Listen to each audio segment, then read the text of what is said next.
What up, everybody?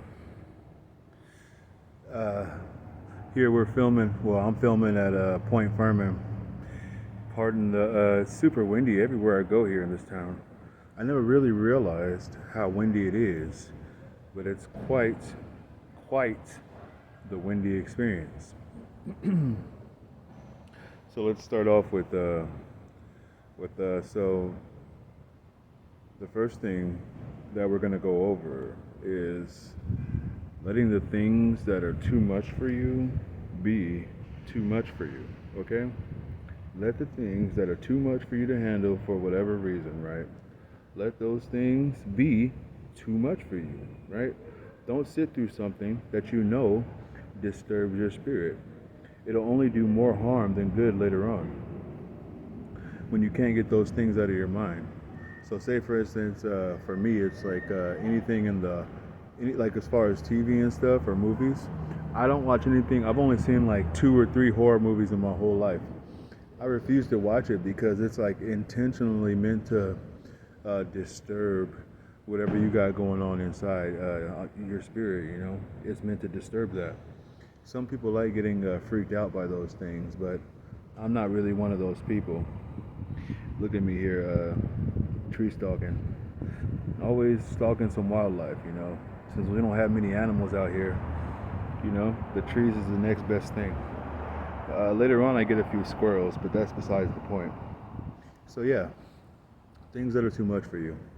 Don't pretend like, oh, I can handle this. Oh, it's not that big a deal. Pretend like you've been doing this thing that other people are doing forever. Don't pretend like you know what you're doing when you don't.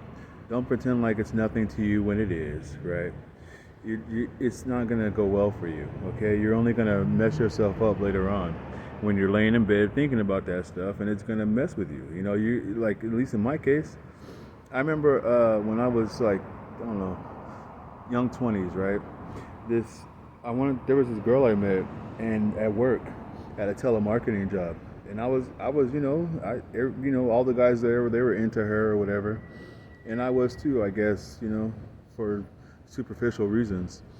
And I approached her one day and spoke to her, and she liked what I said, I guess, and we hung out. But it turns out when she invited me to her place, she was doing a bunch of meth related activity. And I had never been involved in anything like that. I'd never even seen that kind of thing. So I pretended like I was like I had been a seasoned pro, like I had been doing it for years. I was like, yeah, I do this. This is what I do too. Me too, right? Knowing that that was false, knowing that that's not who I am. Okay, so don't And then the thing is, right? From pretending to be something I wasn't, I ended up with a freaking whole addiction, right? For the whole almost rest of my 20s, for the next 5, 6 years, I was like addicted to that stuff. Okay, so you don't know what you're setting yourself up for. You don't know what you're walking into if it's something that just doesn't sit right with you and you still do it anyway. It's a lot of times it's not going to turn out good. So trust that inner feeling. Trust yourself. If you do believe in God, trust God. Because that's actually going to be the one thing that saves you in everything. Bringing everything to prayer to God. So yeah, don't let the things that are too much for you be too much for you. Don't sit through something that you know disturbs your spirit. It'll only do you more harm than good later on. Okay? When you can't get those images out of your mind, yeah, torture. Now, the very thing you could barely handle, now the very thing that you can barely handle, if at all, is the thing that is at the forefront of your mind. That's what I mean by the drugs and look at the helicopter. That's what I mean by the drugs and stuff, like from my example, the very thing that you couldn't handle is now the thing that it's the only thing you want now, because you don't set yourself up for failure. So be careful with that, y'all. It's not a game out here. Some things that just are super dangerous for some people. Some people can handle a certain thing that another person might not be able to even take 2 seconds of or one puff of or whatever, So yeah, just wanted to throw that out there just in case, we got some people who's more inclined to be followers than leaders. Hey, nothing wrong with it. The world needs followers and the world needs leaders. But just be yourself. Don't be out here trying to pretend you're something that you're not, because it's not going to go well for you. All right? So, another thing. Have you guys ever been basically given a nickname that, like, from somebody who really doesn't know you, but they just make up a name based off of one instance of a situation, so then they call you that every time they see you from now on? To me, it's like the most annoying thing. Oh, look at the squirrel. Squirrel. That's what I mean by the wildlife out there. Now, I couldn't understand, sorry, I'm taking a little sidebar, y'all. I couldn't understand how the squirrels, they live in the cliffside, right? They live in the cliffside, but he's going into different holes, right? I guess they burrow themselves into the cliffside. I never knew that squirrels even did that. So this is an interesting thing to discover while I was outside at Point Furman today, or just now. Nature is quite beautiful. This is God's creation, y'all. Look at what God does. Look how God shows out. We don't even know what He's doing, and things just going on over here. Okay. I don't know what happened with this shot. Whoa, I screwed that one all up. Whoa. Okay, let me see if I can reverse that. There we go. Okay, I couldn't reverse the picture, I don't think. Let's see. Can I? Not while I'm recording. Oh. Alright, well, sorry about that.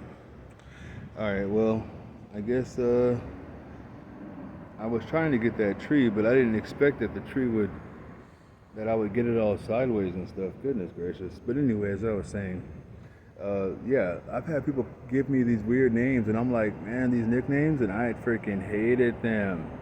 Hated them, y'all. Hated them. Okay? Hated them, y'all. Hated them. Okay, so for example, there was this, when I was homeless, I didn't really shave, shaving my head more didn't start happening until like recently, in my 30s. But I shaved my head once when I was on the streets, for the first time, and everyone saw it, right? So I had like this, dark skin with like this super like light skinned head. My hair, where my hair was bald, so my head looked like light skin, so I look, almost Hispanic on the top of my head, and the rest of my head looked, the way I am.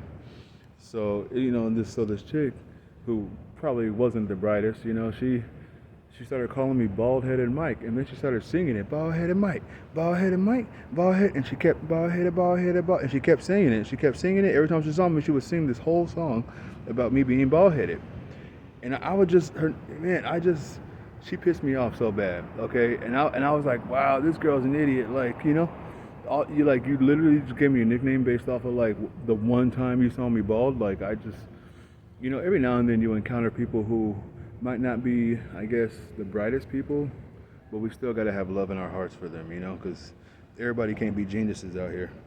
But yeah, another time, this chick, like a few years ago, I was speaking on the podium at one of the recovery meetings, and instead of saying like way back there on the outside of something, I said the word outskirts. And then for the next, I don't know, 2 years, she was, I haven't seen her since last time, but for the next 2 years, for as long as I've seen her, every time I saw her, she would call me outskirts. And I'm like, wow, people are just ridiculous, okay? Don't let people name you. All right, if anybody's gonna give you a name, let it be somebody close who actually knows you. Don't take no nickname from these suckers. Okay, these people who don't know you, who don't even have your best interest at heart, like they don't know you. Don't be taking nothing out here, y'all. All right, that's all I had on that. That's really neither here nor there. I just went on a tangent there. Okay, last thing, okay? So, people will always reveal themselves. Always. They'll always reveal themselves. They can't help but reveal themselves all the time. People will always show you exactly how they see you. Meaning, whatever it is they truly think about you, they won't be able to hide it in their face and their body. And even in the subtle ways that they treat you, yeah, they won't be able to hide it in their face or their body, and even in the subtle ways that they treat you. Some are experts at deception, though, so beware. Some people can trick you, some people, they can deceive you pretty good, talk a good game or whatever, right? You don't really notice any deception in their voice and their body language or whatever, but some people are experts at this. I've met plenty, and I've been one myself back in the day. I'm maybe not an expert, but I knew how to lie to people to get what I wanted, and deceive and tell people what they want to hear. You know how it goes. All right, so just beware of that.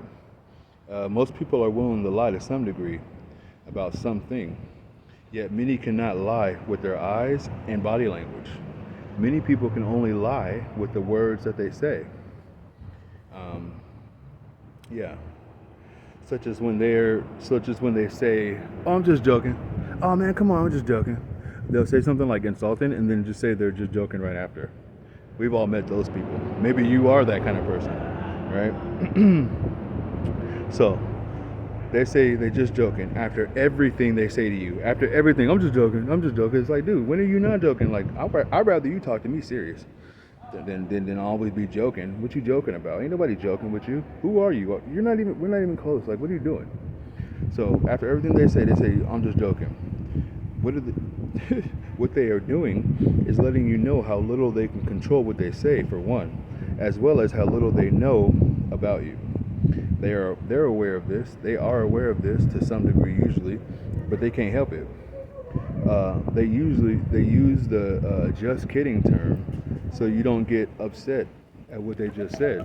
See, that's usually how it goes, right? It's like a deflection tactic. What they want to say is, "I'm just kidding," right? But it's just so you don't pay attention to what they're actually saying. Okay, so don't fall for this. Yeah. And also, they don't want you to get upset, right? Because they don't know you well enough, so they don't know what sets you off. So what they're doing is, just in case, I'm just going to say, "I'm just kidding," as if that makes it all better. Sometimes the "just kidding" term flies right out after they say anything to you. Really and truly, they fear you and some more stuff. You got to let them have their own problem it's because it's one they came with, so not one you brought. So